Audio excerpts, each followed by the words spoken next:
So the Independent Electoral Commission is expected to give a progress report on the final voter registration weekend. As I indicated a bit earlier on, SABC News political reporter Natasha Phiri is live to us from there. Natasha, what can we expect? We've been crisscrossing the country speaking to our colleagues who are out at these registration centres. What have you observed anything, I guess, en route to that briefing? Well, thank you so much, Griselda. And indeed, you're quite right. Our colleagues across the country have been on top of the story, crisscrossing various voter registration centres, of course, where, South Africans are actually implored to actually come out in their numbers to those over 23,000 voting stations across the country to actually register to vote. But, Griselda, I think one thing that's really important that we should clarify as members of the media, I mean, I've been hearing people saying that this is a final voter registration weekend. This is actually the final drive by the IEC for, of course, this weekend's voter registration weekend. But remember, President Cyril Ramaphosa has not yet announced and has not proclaimed the election date yet. So, people can still register online or actually go to the IEC's offices and still register even after, this weekend, Griselda. And you're quite right that the IEC will be giving us, a status report on today. Of course, tomorrow as well, voting stations will be open from 8 a.m.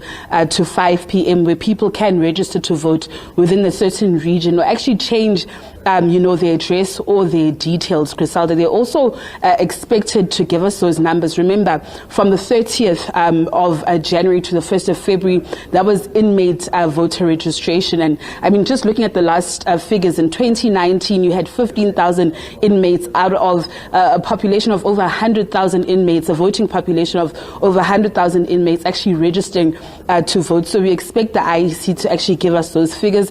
In terms of the expats, those are South Africans that are actually living abroad who are actually eager to vote. Of course, we know that number now went from 18,000 to over 29,000. But of course, that worrying concern from the IEC saying that countries like Sudan, like Israel, like Ukraine, where there's actually conflicts, Griselda, unfortunately, South Africans living in those countries may not be able to vote if our missions are actually closed in those countries because of conflict. So we just expect the IEC to actually brief us with those numbers. For South Africans who don't know, the voters' roll now currently stands at over 27 million. And of course, this is a first of its kind, a milestone, first of its kind since the dawn of democracy. You would remember that in 1994, over 19 million South Africans actually went out in their numbers to actually vote. And, we've been seeing various political parties. Earlier on this week, I covered the multi-party charter, the 11 political parties just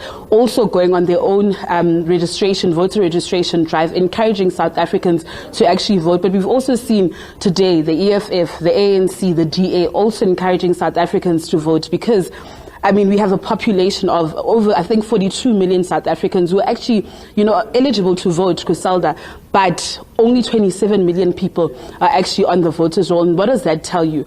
So, various political party leaders have been imploring South Africans to come out in their numbers to vote. When we were speaking to the FF Plus leader, Mr. Peter Groenewald, he says it cannot be that, 27 million South Africans actually decide which government will actually be in charge if you've got a voting population of over 40 million in the country. So it really is important for South Africans to come out in their numbers to vote. The IEC has promised that they will be delivering a better voter registration weekend than the last time. Remember, we saw some incidences of protests in Soweto and, of course, in Mamelodi. And, of course, the IEC just assuring us that members of the media that they are working with the police to ensure that nobody is actually denied the democratic right to vote. Instead, people have been saying that instead of going to protest, go and protest at the polls with your vote. Ensure that you're registered to vote so that when the election date is actually announced, if you are not happy, rather mark your unhappiness on, a ballot paper or vote. Natasha, thank you very much indeed. Really appreciate that. And thanks for the reminder indeed. It is the last voter registration drive. Very important to get that out. Not per se that after today you will not be able to. You can still go to the website as Natasha has indicated. Thank you very much indeed. So Natasha will monitor that briefing for us. I think it's at about 1 o'clock this afternoon.